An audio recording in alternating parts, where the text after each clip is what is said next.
I put the gun down. I'll take you. Please stop. You're not coming with me! I'm coming with you! Let me see her! Let me see my fucking wife! Hubungan suami istri yang tidak sehat itu sangat berbahaya, membuat sakit hati, bahkan dapat memperparah keadaan. Akibatnya, rasa bersalah, penyangkalan, dan manipulasi terlibat di dalamnya. Namun, di video kali ini saya tidak lagi membahas seorang artis yang sedang dilanda oleh prahara rumah tangga. Akan tetapi, saya akan merangkum sebuah film yang berjudul Terakhir Kali Terlihat. Film yang bercerita tentang seorang pria parubaya yang sedang kehilangan istrinya secara misterius. Hilang tanpa jejak, bukan karena kecelakaan atau apapun, namun tiba-tiba hilang begitu saja. Bagaimana bisa ini terjadi?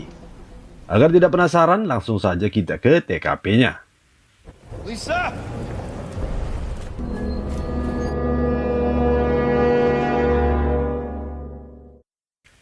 Cerita ini dimulai dengan ditampakkannya sepasang sejoli yang sedang mengendarai sebuah mobil.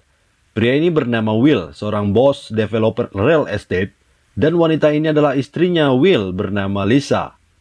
Mereka sedang berkendara menuju sebuah daerah di luar kota, ke rumah orang tuanya Lisa. Tampaknya mereka ini sedang baik-baik saja. Padahal sebenarnya mereka ini sedang ada masalah rumah tangga yang membuat Lisa meminta kepada Will supaya dia diantarkan ke rumah orang tuanya. Lisa meminta waktu sendiri dulu dan berpisah untuk sementara dari suaminya. Will begitu mencintai istrinya walaupun sebenarnya dia tidak setuju dengan rencana ini. Dia tidak berdaya untuk menolak permintaan istrinya. Istrinya selalu mendesak untuk pulang ke rumah orang tuanya.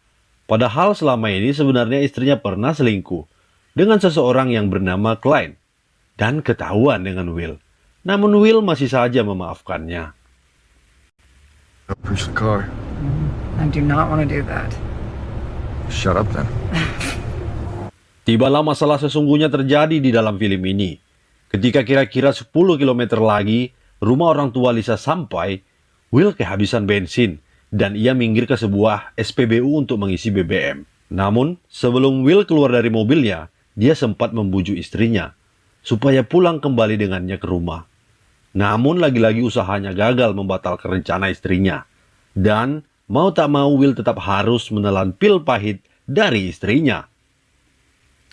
Di saat Will sedang mengisi BBM mobilnya, istrinya pamitan sebentar, hendak ke minimarket untuk beli air minum. Dan di mana kita akan diperlihatkan di sebuah minimarket ini, Lisa sedang berbelanja dan membayar belanjaannya di kasir.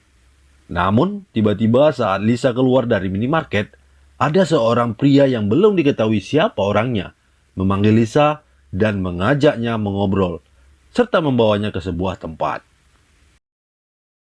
Di sisi lain, Will masih menunggu Lisa di mobilnya sambil bertelepon dengan rekan bisnisnya. Namun kali ini sudah hampir kira-kira 15 menit, Lisa tak kunjung kembali. Dilihatnya di dalam minimarket ini tidak ada Lisa. Will kemudian memeriksa toilet dan mencari-cari ke semua lorong, berharap menemukan Lisa. Namun tetap saja tidak ada. Kemudian dia pergi bertanya kepada kasir itu. Namun Will tidak menemukan jawaban yang melegakan. Will mulai panik dan pergi keluar ke sana kemari mencari-cari keberadaan Lisa. Will mencoba menelpon Lisa, namun handphonenya mailbox. Satu persatu orang di SPBU ini ditanyainya. Will mulai tambah panik dan tambah gelisah, serta berteriak-teriak memanggil nama Lisa. Will coba menelpon lagi, masih saja handphonenya mailbox. Panik semakin menjadi-jadi. Will kembali ke minimarket tersebut dan menemui kasir untuk kembali memastikan apakah dia benar-benar tidak melihat wanita dengan baju putih dan rambut gelap. Baru saja belanja di sini. Tapi kasir ini tetap mengatakan tidak melihat wanita dengan ciri-ciri tersebut. Will setengah gila bercampur bingung, bisa-bisanya dia kehilangan istrinya. Padahal hanya beberapa menit saja Lisa pergi berbelanja. Will mengulangi lagi bertanya kepada siapa saja yang ditemuinya di SPBU ini tentang keberadaan istrinya. Namun tidak ada satu orang pun yang tahu di mana Lisa. Will kemudian masuk ke mobilnya dan berjalan pelan memutari SPBU ini, berharap dia menemukan Lisa. Namun tetap saja Lisa tidak ketemu. Kemudian untuk kesekian kalinya Will kembali masuk ke dalam minimarket dan menemui kasir. Lalu Will meminta nama alamat SPBU ini untuk melaporkan kehilangan istrinya kepada polisi. Kemudian Will menceritakan kronologi kejadian kepada polisi. Lisa Span. Setelah Will menceritakan kronologi kejadian kepada polisi, Will segera pergi ke mobilnya dan menuju ke rumah orang tua Lisa yang sebenarnya tak jauh lagi dari lokasi SPBU ini. Siapa tahu saja Lisa berjalan kaki pergi ke rumah orang tuanya. Sesampainya di rumah mertuanya, ternyata kedua mertua Will tidak mengetahui kemana perginya Lisa. Mertuanya ini dibuat bingung oleh Will. Will menceritakan kronologi bagaimana terakhir kalinya dia melihat Lisa di SPBU. Mertua laki-laki Will menjadi ikutan panik. Keadaan di rumah menjadi panas antara menantu dan mertua. Lalu Will akhirnya pergi dari rumah itu karena tidak ada menemukan Lisa di sana. Will kembali ke SPBU tadi berpikir sejenak untuk menenangkan pikirannya. Will menerka-nerka apa yang sebenarnya terjadi terhadap istrinya. Lalu Will memeriksa di dalam mobilnya, ternyata tas dan dompetnya serta laptop masih tertinggal di dalam mobil. Will berpikir tidak mungkin istrinya pergi melarikan diri tanpa membawa apa-apa, walaupun sebenarnya mereka sedang ada masalah. Tak lama Will merenung di dalam mobilnya, ternyata detektif yang dihubungi Will datang dan sedikit menanyai Will tentang kejadian ini. Lalu Will menceritakannya dan mengatakan kalau semua barang-barang milik Lisa ada di dalam mobil. Lalu detektif ini mengambil barang-barang tersebut untuk dijadikan bahan penyelidikan. Kemudian Will dan detektif ini pergi masuk ke dalam minimarket dan menemui kasir, serta detektif ini meminta kasirnya menunjukkan rekaman CCTV. Namun kasir ini mengatakan kalau CCTV di SPBU ini sudah lama rusak. Mendengar itu, detektif ini meminta Will ikut dengannya ke kantor polisi untuk dimintai keterangan. Namun Will menolak dan meminta untuk tetap di SPBU untuk menunggu istrinya. Lalu detektif ini pun pergi.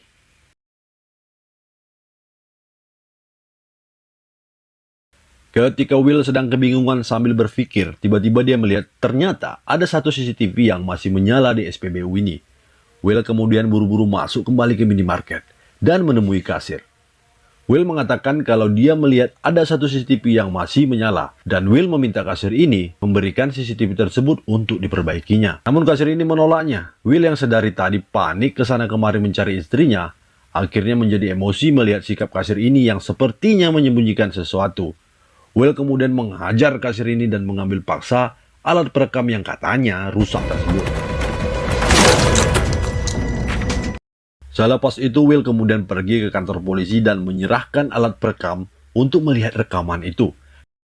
Setelah anggota polisi ini membuka rekaman tersebut, akhirnya terlihatlah kejadiannya. Lisa sedang keluar dari minimarket dan ada seseorang, pria berkemeja kotak-kotak, memanggil Lisa dan membawanya ke dalam mobil. Namun sayangnya rekaman tersebut dihalangi sebuah mobil kontainer yang besar, sehingga tidak diketahui kejadian selanjutnya. Karena setelah mobil kontainer itu berlalu, Lisa dan pria tadi sudah tidak kelihatan. Will terlihat panik setelah itu. Kemudian detektif ini membawa Will ke sebuah ruangan kedap suara untuk diinterogasi tentang kejadian yang baru saja dialami Will. Namun Will sedikit kesal kepada detektif ini karena menurutnya pertanyaan detektif ini tidak masuk akal dan membuang-buang waktunya saja. Karena sedari tadi detektif ini hanya bertanya tentang masalah rumah tangganya. Will pun kesal dan mengancam detektif ini untuk menyelesaikan masalahnya sendiri jika polisi ini tidak bisa menemukan istrinya. Kemudian Will kembali mendatangi rumah mertuanya dan menunjukkan rekaman CCTV tersebut, dan ternyata mertuanya ini mengenal siapa pria yang ada di dalam video tersebut. Namanya adalah Morrison, seorang tukang bangunan yang biasanya membantu ayah Lisa mengerjakan sesuatu di kebunnya. Lalu Will pun meminta alamat pria itu dan Will langsung tancap gas menuju alamat yang diberikan oleh mertuanya. Dan Google Map yang dipakai oleh Will untuk menunjukkan alamat yang ditujunya membawanya masuk ke tengah hutan.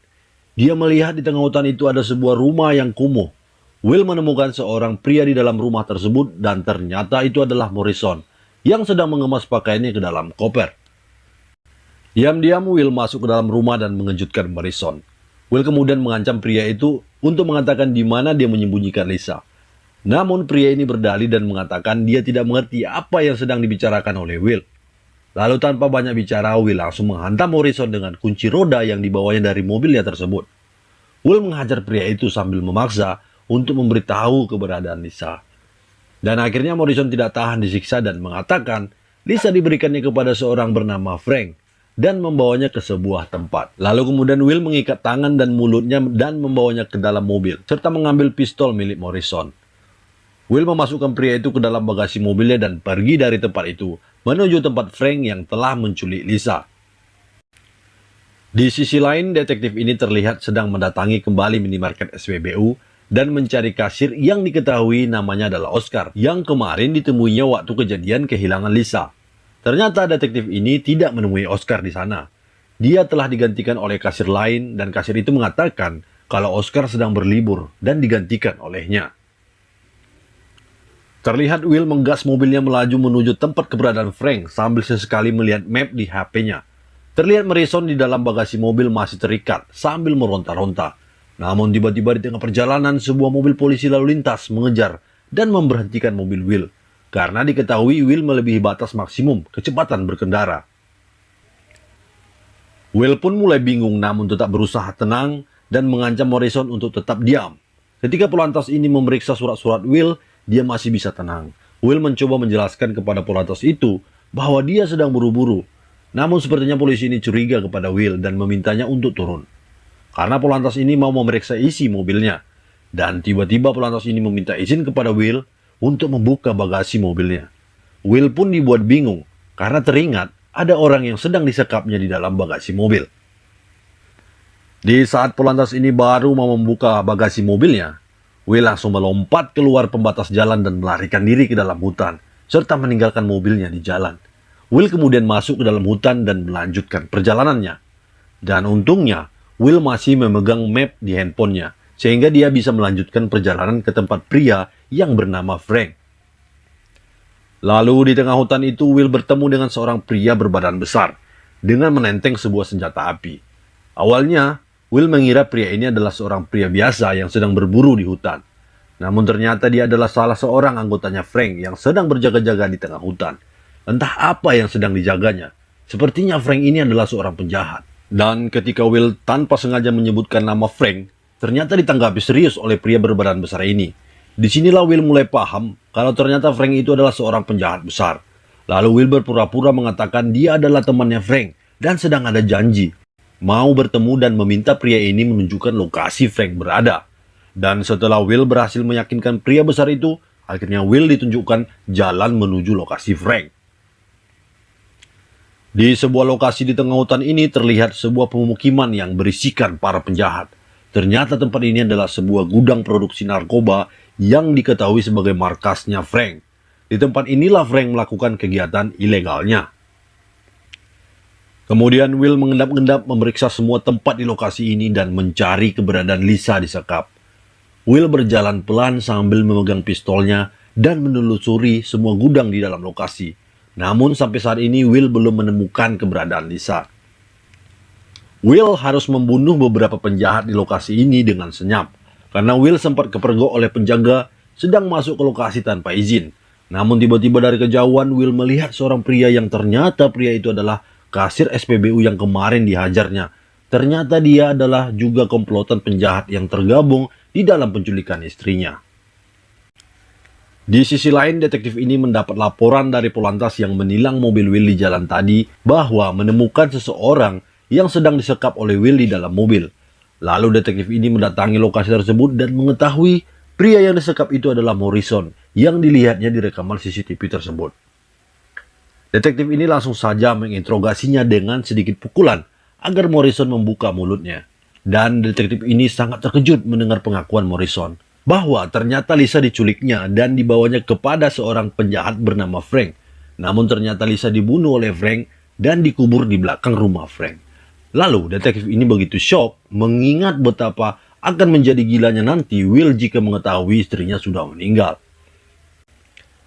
Singkat ceritanya, Will kemudian berhasil menemui Frank dan penjaganya di dalam gudang itu dan meminta Frank untuk mengatakan di mana dia menyekap Lisa sambil menodongkan pistolnya ke arah para penjahat ini. Dan tiba-tiba rekannya Frank pelan-pelan mengambil pistol dan menembakkan ke arah Will. Dan beruntung, Will berhasil menghindar. Dan akhirnya saling tembak pun terjadi. Lalu Will berhasil membunuh Frank, namun rekan Frank melarikan diri.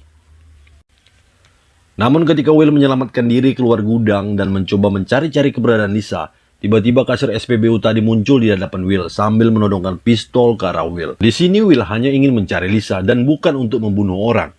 Lalu si kasir ini mengajak bernegosiasi dengan Will. Si kasir ini meminta sejumlah uang agar dia mau menunjukkan keberadaan Lisa. Namun ketika keduanya bersitegang bernegosiasi, tiba-tiba gudang yang tepat di belakang si kasir ini meledak akibat api kecil di dalam gudang yang disebabkan oleh percikan senjata api dan meledakkan tabung-tabung oksigen. Akhirnya si kasir ini tidak sempat menikmati uangnya karena tewas akibat ledakan. Dan sampai saat pemadam kebakaran dan polisi tiba di lokasi ledakan, Will masih saja belum menemukan di mana istrinya berada. Dan saat itu juga detektif ini datang ke lokasi dan bertemu dengan Will. Detektif ini melihat keadaan Will sangat kacau dan sedikit menyinggung penyekapan yang dilakukannya di jalan tadi. Dan di tengah pembicaraan, detektif ini pergi ke belakang sebuah rumah yang diketahui sebagai rumah Frank. Dia memeriksa sebuah tempat sesuai dengan pengakuan Morrison sebagai tempat Lisa dikuburkan. Dan ketika dia membuka penutup lubang itu, ternyata dia hanya menemukan kuburan kosong dan tidak menemukan mayat Lisa. Dan keadaan semakin bingung sebenarnya di mana Lisa berada. Dan di sisi lain ketika Will sedang beristirahat di lokasi ledakan itu, tiba-tiba dia mendengar suara yang berteriak di dalam sebuah gudang. Kemudian Will pergi memeriksanya. Setelah gudang itu dibukanya, ternyata di dalam gudang tersebut Lisa sedang disekap. Tangan dan mulutnya diikat. Lalu Will mengeluarkan Lisa dari dalam gudang tersebut. Akhirnya Lisa berhasil ditemukan dan diselamatkan dari penculikan. Tamat. Sungguh kisah yang menarik untuk ditonton, di mana sebuah kisah seorang pria yang begitu mencintai istrinya hingga dia harus mengorbankan nyawanya untuk menyelamatkan istrinya yang sudah pernah mengkhianatinya. Terima kasih sudah menonton, kita kembali lagi di video yang lebih menarik lagi, dan ciao.